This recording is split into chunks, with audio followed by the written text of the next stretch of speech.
Un gran tema para comenzar nuestras entrevistas del día de hoy a las 6:36 minutos de la mañana, al tiempo que agradezco que nuestro apreciado Andrés Giuseppe, economista, PhD en gerencia, magíster en gerencia pública, especialista en política y comercio petrolero internacional, ex diputado del Parlatino, nos acompañe a esta hora temprana del viernes.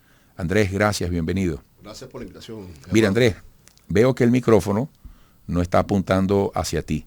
Dale por la base, muévelo hacia adelante. A ver, bájalo. Sí recogí ahí el audio, ¿verdad? Sí, está bien, ¿no? Ok, perfecto. Gracias. Hola, Carmen, buenos días. Bueno, Andrés, fíjate, yo acabo de leer que según la Cámara Venezolana de Centros Comerciales, ellos están experimentando en este primer semestre de 2023, de verdad que eso me sorprendió en comparación con el mismo lapso del año pasado, 40% de crecimiento en las ventas, pero también en la generación de empleo y en la apertura de locales. Tomando en cuenta esa referencia, que es muy positiva, ¿no? ¿Cómo ves tú la economía en este momento, la economía venezolana cuando estamos arrancando la segunda parte del año? Sí, bueno, fíjate que evidentemente que hay una recuperación en ese sector, ¿no?, del comercio. El gobierno se ha sentado con los empresarios, ha llegado a convenios, ha aplicado políticas para atenderlos, para proteger algunos sectores y otros recibir créditos indexados, y al mismo tiempo estamos viendo que permanentemente el Banco Central de Venezuela está inyectando dólares, divisas, y hay una dinámica, pues, por el lado del sector empresarial importante que de cierta forma genera un crecimiento. El tema es evaluar si hay un crecimiento del valor agregado interno, ¿no? Si realmente lo que es comercio por importación, se sigue mandando la divisa, y ese efecto de mandar divisa permanentemente para comprar mercancía importada, para satisfacer el mercado interno, eso significa que la devaluación, pues, ese efecto permanente, pernicioso en nuestra economía, que es la devaluación de la moneda. Y eso tiene su efecto inmediatamente en la inflación. Entonces, claro, puede haber ventas, pero productos más caros, y eso en cierta forma afecta, pues, la dinámica económica en el corto plazo, porque fundamentalmente hay que ver, hay que identificar qué es lo que está consumiendo el venezolano. Hay una inflación, ya está al 100%, ya está rodando un 100% el primer semestre del año. Significa que algo que costaba 10 bolívares en enero, hoy cuesta 20, ¿ves? Eso no ocurre con el salario. Hemos visto que, en cierta forma, el poder adquisitivo del trabajador, del venezolano, del militar, del pensionado, del jubilado, sigue todavía deprimido, afectado. El aumento salarial del 1 de mayo no fue el que se esperaba, Aquí, todavía un salario mínimo no alcanza con los bonos de guerra, alimentación, y ese salario establecido no alcanza para satisfacer la canasta básica, que es lo que está previsto en el artículo 91 de la Constitución. Y eso hay que hacer el esfuerzo para garantizarlo. Entonces hay un debate que está bien, el gobierno se está sentando muy bien con el empresariado, buscando la forma de que ellos multipliquen el capital. Pero el gran problema que yo veo en la economía venezolana el primer semestre, Eduardo, es que sigue todavía la política de distribución de los ingresos que beneficia al sector empresarial y de cierta forma al gobierno, porque cada vez que aumenta la inflación, cada vez que hay un poco más de ventas, cada vez que mejora la calidad del empresariado, cobra más impuestos. Pero eso es en detrimento de la población en términos generales. Ahora, Andrés, para que haya empleo, tiene que haber empleador. Y para que haya empleador, debe haber una dinámica económica que permita los recursos. ¿Qué hacer con el salario? Hace rato que el salario es una papa caliente. Sigue siendo. Sí. Y el salario incluso pone en jaque la institución del trabajo, porque el sector privado, mira, yo hago mucho esta pregunta, ¿no? Yo, si estoy en un lugar y hay unos servidores allí, unos mesoneros, alguien que te atiende en un centro comercial, yo siempre pregunto, mira, ¿hasta qué hora abren ustedes? Algunos te dicen hasta las 10, otros hasta las 9, otros hasta las 11. Y yo les digo, mira, ¿y dónde vives tú? ¿Y cómo haces tú para devolverte para tu casa? Me dice, bueno, tengo transporte. Generalmente la gente te dice, la empresa nos da transporte. Es decir, el empresario privado está haciendo un esfuerzo y bonifica y trata, puedo utilizar la palabra, de indexar, trata como de seguirle el ritmo a la inflación, cosa que se hace muy difícil. Pero, ¿qué hacer con el salario? Fíjate, hay gente que dice, el inversionista dice, oye, hace falta financiamiento, que de esto vamos a hablar un poco más adelante también con el doctor José Grasso Vecchio, también lo podemos hablar contigo, pero, oye, ¿qué se hace con el salario? ¿Hay condiciones en el sector público y privado, por ejemplo, para una indexación? Es que el salario hay que indexarlo. Hay que indexarlo. El salario hay que indexarlo. Hay que indexarlo. Primero ¿Qué es comenzarlo. por favor, para que la gente le quede claro, ¿qué es indexar el salario, sobre todo en este momento? Sí, y ir ajustándolo permanentemente al ritmo que va aumentando. En el caso del artículo 91 de la Constitución te establece, tomando como referencia, entre otros, las canastas básicas. Y un empresario no te puede decir, un empresario que se sienta asfixiado, que además te hablan de la voracidad fiscal, no te puede decir, oye, pero mira, eso es más agua para el molino de la inflación. Es que eso es una visión de la economía, Eduardo. El círculo vicioso, ¿no? Claro, que estamos entrampados en un modelo económico donde permanentemente se dice, bueno, que no se puede lanzar dinero a la calle, el gobierno no puede aumentar el salario mínimo porque eso aumenta los costos de producción y eso genera inflación. Eso es una tesis monetarista totalmente, que es la que está aplicando de cierta forma el Banco Central, el Ministerio de Finanzas. Desde mi perspectiva, están errados, lo digo seriamente, porque aquí hay necesidades apremiantes. El trabajador, el pensionado militar necesita dinero para poder comer, para poder, de cierta forma, pagar algunos insumos médicos cuando va a un hospital público o un hospital privado. Es decir, hay unas necesidades básicas que no están cubiertas. Desde hace 2015, producto de la guerra económica, producto del enfrentamiento entre los políticos, que ha afectado la calidad de vida del venezolano. Aquí hay un problema que tienen que resolver los empresarios con el gobierno central y los trabajadores. Es un acuerdo nacional para buscar el mecanismo. Es por la vía de la demanda agregada interna que hay que estimular la economía. Pero hay condiciones para indexar. Claro que esos son acuerdos políticos. Mira, vale. ¿Qué habría que hacer? Mira, aquí hay que sentarse, por lo menos, a diseñar un modelo para que el Estado inyecte dinero a la economía, para que vaya destinado fundamentalmente a sectores estratégicos de producción nacional. ¿El Estado tiene dinero para eso? Es que esos son acuerdos. Claro que el Estado es el que tiene la capacidad de inyectar dinero. El Estado tiene capacidad de reconducir el presupuesto público, ¿ves? Y de cierta forma destinarlo en vez de gastos suntuarios, en vez de estar reparando plazas, algunas cosas, mejorar el sector empresarial y sobre todo poner en el bolsillo del venezolano más dinero para que vaya y consuma, para que consuma más bienes y servicios. En la medida que consuma más bienes y servicios, las ventas aumentan. Ahí viene la dinámica económica.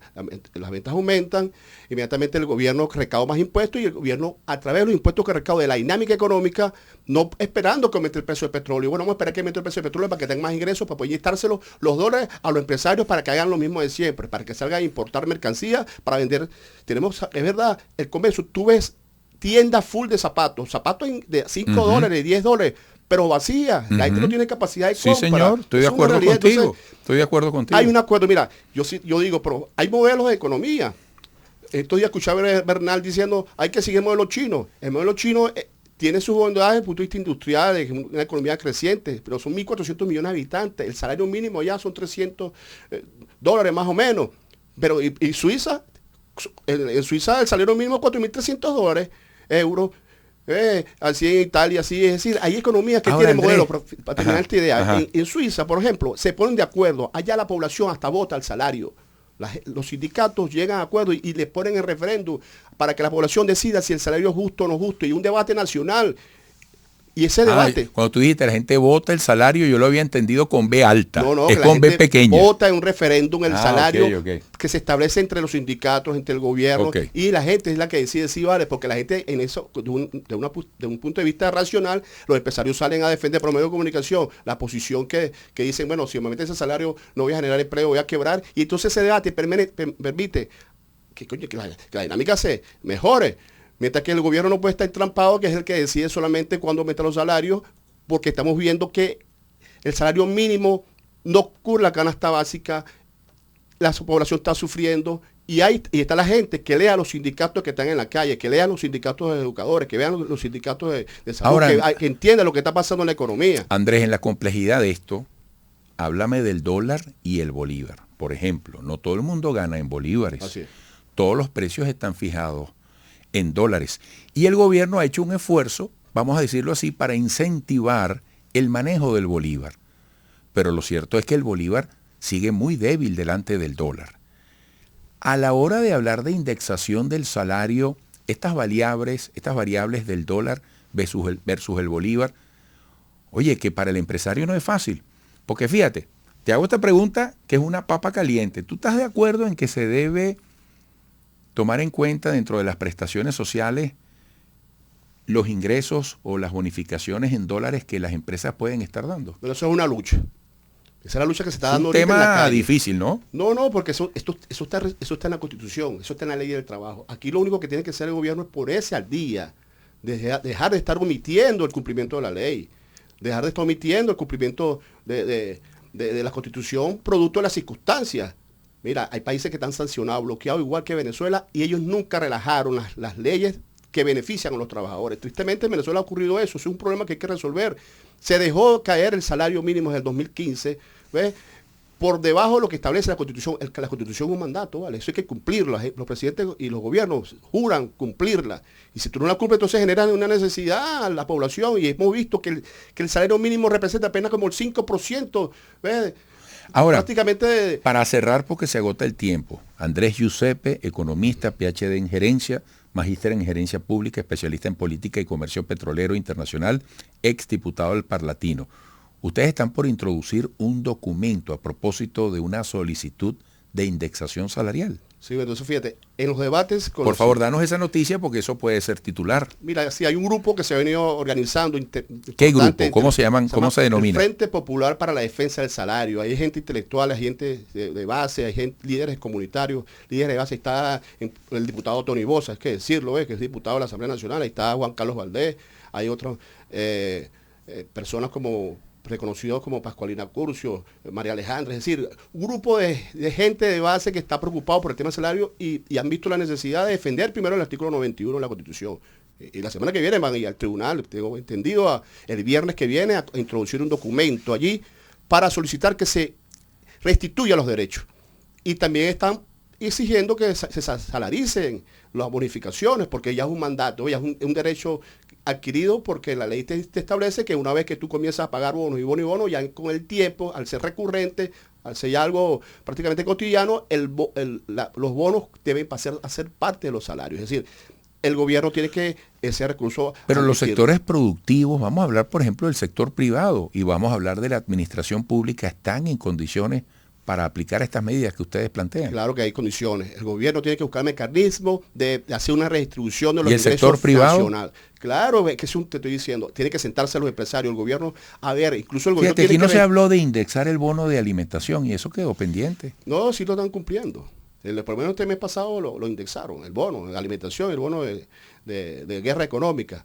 Lo están indexando a los días, pero lo indexa, porque eso es una dinámica, eso está permanentemente... Pero eso lo dice en la Gaceta incluso. Claro, bueno, no lo dirá, pero lo están cumpliendo. Pasarán 2 o 3 días y lo liquidan, pero la gente lo está recibiendo, claro, es una dinámica. Tampoco que es algo...